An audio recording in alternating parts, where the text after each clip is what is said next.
night was ink dark, shrouding Sir Corwin Velaryon in shadows as he fled through the whispering trees. Betrayal clung to him like a shroud, the echoes of trust shattered amidst the relentless pursuit of unseen foes, each breath a fragile gamble between life and demise. Sir Corwin bolted through the forest as arrows hissed past, chilling whispers of death. His mind raced, plotting paths through dense undergrowth. He ripped his cloak, a decoy for shadowed eyes. Behind, hooves thundered, hunting him like wolves. Corwin leapt a stream, mud sucking at his boots, a reckless gamble. A jagged branch caught him, slicing through flesh, but he pressed on, heart pounding, tasting copper and fear. The world narrowed to survival.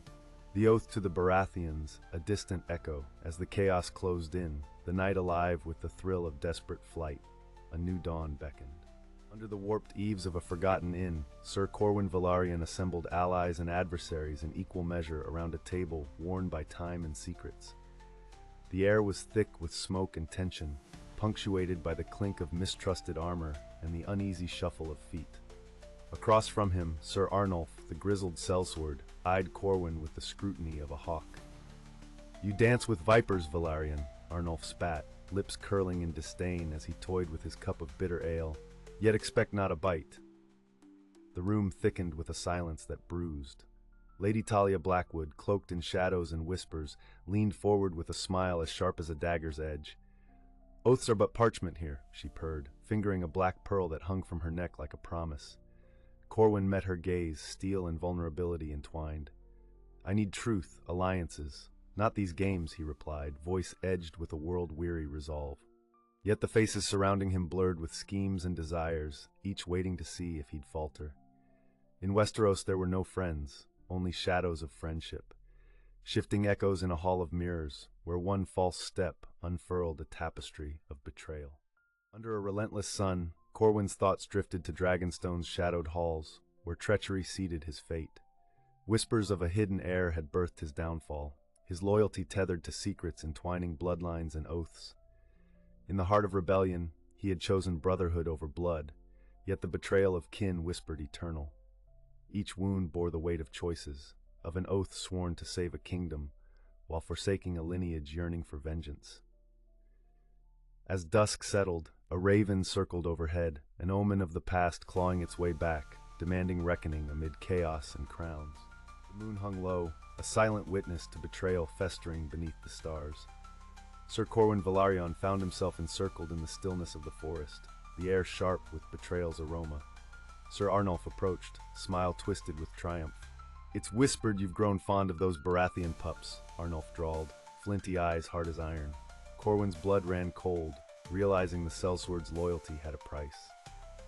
"A pretty sum for a simple name," Arnulf mused, his voice a dagger cloaked in silk, a Targaryen heir hidden amidst your allies.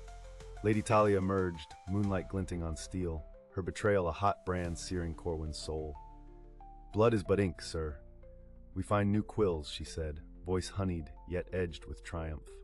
Shadows mingled with trees, trapping Corwin in a web of schemes and deceits. The weight of broken vows pressed upon him, a tide cresting upon the shores of choice. Betrayed by those he deemed allies, Corwin's heart hardened. "My oath stands, but Westeros shall remember," he vowed, stark resolve roaring through his veins. A raven took flight, its dark wings weaving between stars, a harbinger of chaos spreading wings beyond the forest's edge. The wind howled through the night, a relentless companion as Corwin pushed through the bramble. Blood seeped through his tunic, stark against the wool. Each step was a gamble against the snapping jaws of betrayal and time. In the shadows danced memories of Dragonstone's doors, whispers of a hidden heir knitting echoes of loyalty into the harsh symphony of rebellion. Moonlight splintered through leaves, painting silver paths through the gloom, yet the threat of pursuit loomed. Arrows or whispers, both could end him. Amidst tangled roots and starlit streams, he fought not just the physical hunt, but the specter of doubt clawing at his resolve. Could he protect the young Baratheons, honor binding him tighter than blood? Or would shadows swallow his efforts, leaving only ruins in their wake? He stumbled upon a hidden path, overgrown and ancient, a last hope in a land where hope was a knife's edge. The sanctuary lay within reach, yet the journey carved valleys in his soul. A wolf's howl echoed, perhaps friend, perhaps foe. He gritted his teeth against the storming chaos within, each heartbeat a thunderous reminder of the paths laid in blood and oath. The battlefield spanned endless as dawn's light crept over blood-soaked earth, painting the grim tableau in hues of fire and shadow. Sir Corwin Velaryon stood amidst the wreckage of men and dreams, heart a furnace of defiance. Before him, the relentless force of betrayal gathered, Sir Arnulf and Lady Talia, faces carved from stone, blades glinting with cold promise. The air throbbed with the bitter scent of iron and death, yet resolve hardened Corwin's spine. "You mistake me," he rasped, voice raspy as the rusted chainmail he wore, for a man unyielding to oaths. His sword sang from its scabbard, steel meeting steel in a symphony of survival. Memories of the Baratheons bound him, as if Robert and Stannis themselves stood beside him amid the cacophony of war cries. In that harrowing moment, the weight of destiny bared its fangs.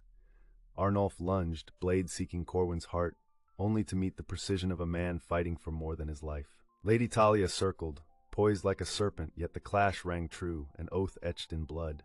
As the tempest raged, Corwin knew the final stand was upon him, and he would carve his name into the very bones of Westeros. In the aftermath, silence reigned, a heavy cloak over the battlefield's grim tapestry. Sir Corwin, blooded yet unbroken, stood against the dawn, its light casting long shadows over fraught alliances. The Baratheons, distant now, survived through his oath. Justice and survival intertwined, their costs whispered amid rustling leaves. As the raven's shadow flickered overhead, questions gnawed at the edges of peace, leaving a bittersweet echo. A kingdom's fragile future, balanced on blades and shrouded in secrets.